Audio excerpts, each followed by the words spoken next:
77 Euclid विभाजन algorithm के अनुसार 867 तथा 255 का मसा है। ये 2 नंबर में भी आता है। 867 और 255 का मसा यूक्लिड विभाजन से करा, ओकरा से हमारा मतलब नहीं, ऑब्जेक्टिव ना है, लेकिन यूक्लिड विभाजन कहेगा तो आप ऐसे बनाइएगा। 2 नंबर के लिए बता रहे हैं, ए बराबर बी क्यू प्लस आर, है ना। लेकिन साइड में पहले छोटका के घेर लेना। 255 हम 2 नंबर ला बता रहा है, 1 नंबर तो कैसे बना देंगे। 255 867 रफ कॉपी में पहले ऐसे बना लेना। अब देखो यहाँ 200 यहाँ 800 है, अगर 4 मरते पड़ेंगे तो 800 होगा, लेकिन यहू तो भागता है 250 है, तो यहू तो भाग जाएगा। तो उससे अच्छा 3 मरते देखेंगे, क्या मरते 3 मरते।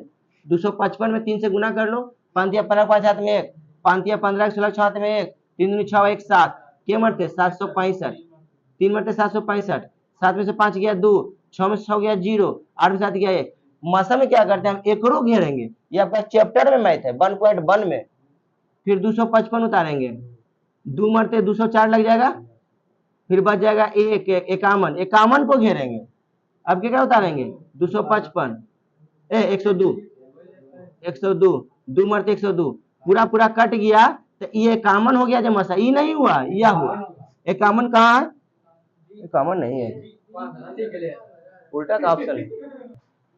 चलिए तो क्या हो जाएगा, 51 जो ऑप्शन में है 51, है ना। अगर इसको यूक्लिड्स पर सजाएंगे तो इसको बोलते हैं ए, तो यहाँ ऐसे लिख देंगे।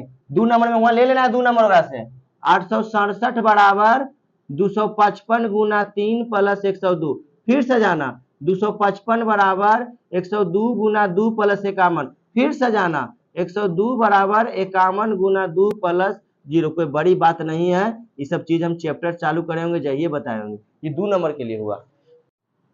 क्वेश्चन नंबर 77 कह रहा है 625 के अभाज्य गुणनखंड में 5 का घातांक क्या होगा। पहले 625 को तोड़ दीजिए, 2 से नहीं लगेगा क्योंकि लास्ट में विषम है, तो 5 2 7, 7 6 13, 3 से भी नहीं लगेगा क्योंकि 3 में 13 नहीं आता, तो 5 से लगाएंगे। 5 इका है 5, इधर 1 बचल है, 1 पर 2, 5 दूनी 10, फिर भी 2 बच गया ना, 5 बचे 25, फिर 5 से 5 दूनी 10, 5 बचे 25, फिर 5 से 5 बचे 25, बस 5 के क्या है 4 गो है कहीं, समझ में आ रहा।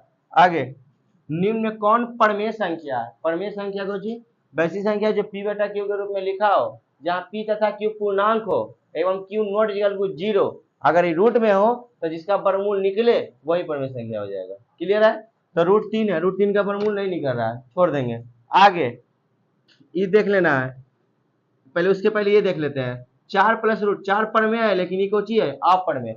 तब परमेय और अपरमेय के साथ जोड़ रहे, घटाव रहे, गुना रहे, भागा रहे, तो वो भी हो जाएगा अपरमेय, ये भी हो जाएगा अपरमेय, ये भी हो जाएगा अपरमेय। ठीक है, √6 का वर्गमूल नहीं निकल रहा तो ये भी हो जाएगा अपरमेय। अब बच्चा सर ये कैसे परमेय होगा, तो ये हो जाएगा √2 से √2 कट जाएगा, तब बच जाएगा खाली 2। तो 2 कौन संख्या, परमेय संख्या। कैसे, क्योंकि 2 के नीचे 1 दे देंगे तो p बटा q के रूप में हो गया। जहाँ p तथा q एक पूर्णांक है, तो कौन आंसर हो जाएगा, ये बी नंबर, है ना। आगे √2 है, √2 क्या है, एक परमेय संख्या, एक अपरमेय संख्या, एक प्रकृति संख्या, इनमें कोई नहीं। प्रकृति संख्या तो हो नहीं सकता। अब बच्चा परमेय अपरमेय, अगर वर्गमूल निकल जाएगा तब परमेय, अब वर्गमूल नहीं निकलेगा तो अपरमेय, तो √2 का वर्गमूल नहीं निकलेगा तो क्या हो जाएगा अपरमेय। आइए निम्नलिखित में कौन अपरमेय संख्या है, अपरमेय चुनना है, अपरिमेय संख्या है, अपरमेय चुनना है, यानी जिसका वर्गमूल ना निकले। 64 का वर्गमूल 8 होता है, 36 के 6 होता है, तो इसको निकल जाएगा। √81 का भी निकल रहा है 9, 49 का भी निकल रहा है, 9 का भी निकल रहा है, यानी 2.5 का वर्गमूल नहीं निकलेगा।